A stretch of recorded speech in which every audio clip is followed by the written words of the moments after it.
Okay.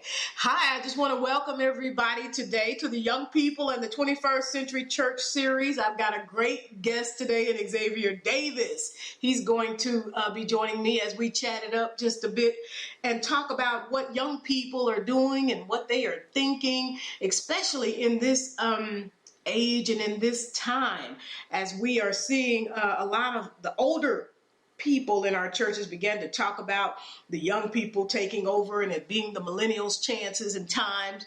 I just wanted to talk to some of them and kind of see what they were saying and how they are feeling, especially about the church, the 21st century church.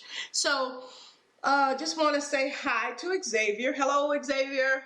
Hello, how are you? I am very well today, very well today. He has been a blessing to me and would stop by and do this with me, and so I am grateful to him. And Thank you so much for having me. I'm so honored. Thank you. Thank you for being here. I want to ask a couple of questions. I told you earlier as you and I chatted, I was very interested in what you were thinking because I think that you would be a great representative of what I call church babies. And the reason I say that is I know that Xavier has grown up in church because I happen to know his parents and I know his mother is very involved in ministry, and I know that he has been in church for a good part of his life, if not all of his life. So I definitely wanted to call him and have this interview with him so that I could kind of get where he might be today. So Xavier, today, May 2021, considering everything that we went through in 2020 and 2021, and we have not always been able to go to church. Let me know about your experience because I do know that you have continued to have to be in church for several reasons. So could you talk to me about just what you're thinking about the church over the last year?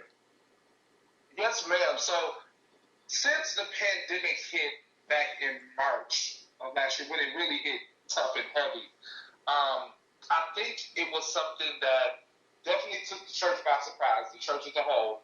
And I think it's definitely something that pastors and preachers and teachers and ministers were not ready for.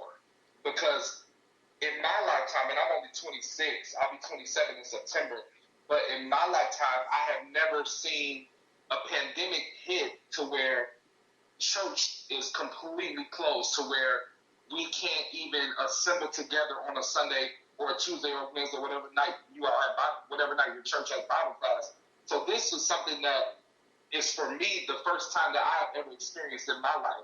So like I said, I think this is something that pastors and preachers were not ready for. They weren't expecting this to happen. And I honestly think that a lot of pastors were thinking it was just going to be maybe a couple of weeks or a couple of months. But now that we've seen that it's went over a year, I think it's something that has really taken the church world by surprise and by storm.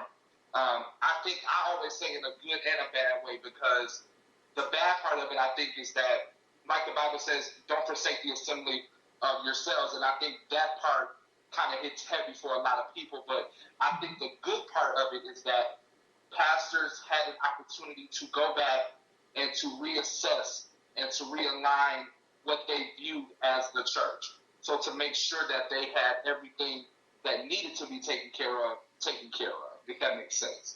That does make sense. Let's talk a little bit more about that because that was kind of packed there. That was good. I want to kind of unpack it a little bit from the standpoint of what it has caused church, the pastors or just church, what it has caused us to have to do and consider. Sounds like you're saying that we had to consider some things that we had not thought about before as far as church is concerned. Can you talk a little bit about what you think that we may have had to consider that we had not considered? I think a lot of pastors had to consider that, especially people my age, were not coming into the church. So with us having to be out of the building, I feel like pastors had to take advantage of social media.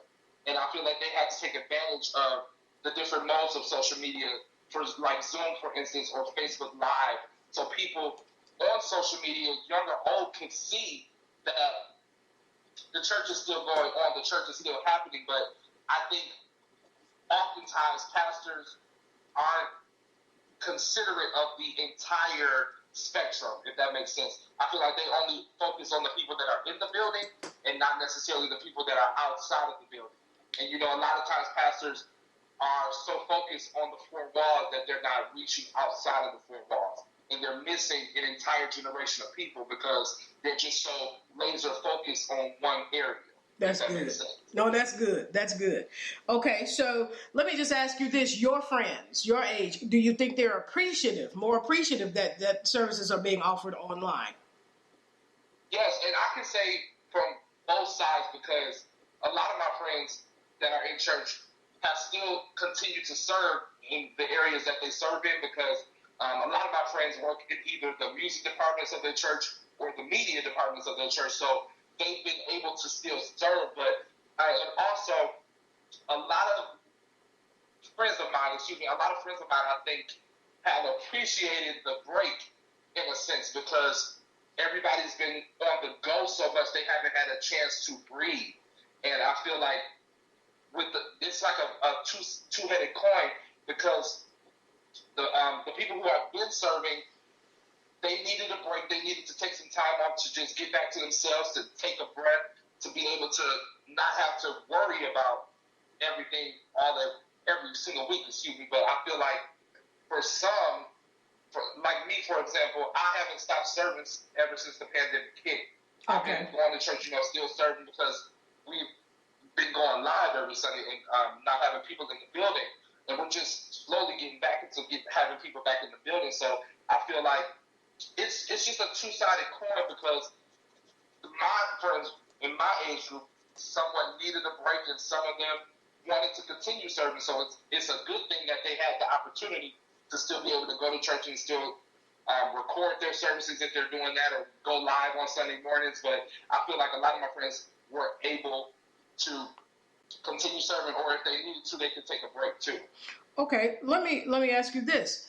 After church fully reopens or whatnot, do you believe you will have friends that will continue to do church online and not come to the building?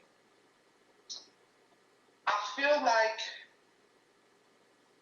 like it will be half and half because a lot of my friends that I've talked to, some of them are like over church, if that makes sense. It's like I've been in this so long, I'm not ready to go back. And if it does go back, I'm not going back right now. Okay, wait. Let me stop you now. Over church was what you used. They're over church. What does that mean? Over church.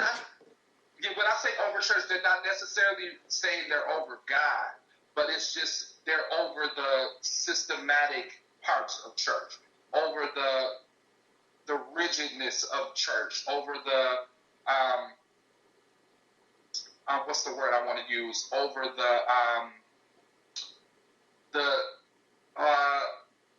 it's like a dictatorship kind of. It's how a lot of my friends feel like they have experienced that so much to where they're not eager to be back in the church. They'd rather watch online and view online instead of being in the building and participating in the building. I need you just to talk a little bit to me about why that is. Because for my age, it doesn't seem as rigid as it seems to seem to millennials, to you guys. And I'm trying to figure out, Xavier, what are we talking about when we have young people that say, I don't want to be in the building. I don't want to be under this same type of a thing. Are we looking, because, we're dressing down now, so it's not the whole dress requirement anymore. You don't have to dress up. I see people's knees in full pants, and I see knees. So I'm trying to figure out if you could just expound on that just a bit. What is your age group talking about when they say, I'm over church, I'd rather be at home? What kinds of things are we talking about? A lot of leadership within the church. They are very dictatorish. They're not compassionate.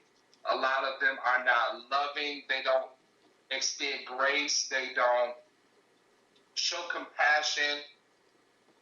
it's like they're so in a mode and in a frame of mind to where they're forgetting about the people who have been serving, forgetting about the people who have been there. And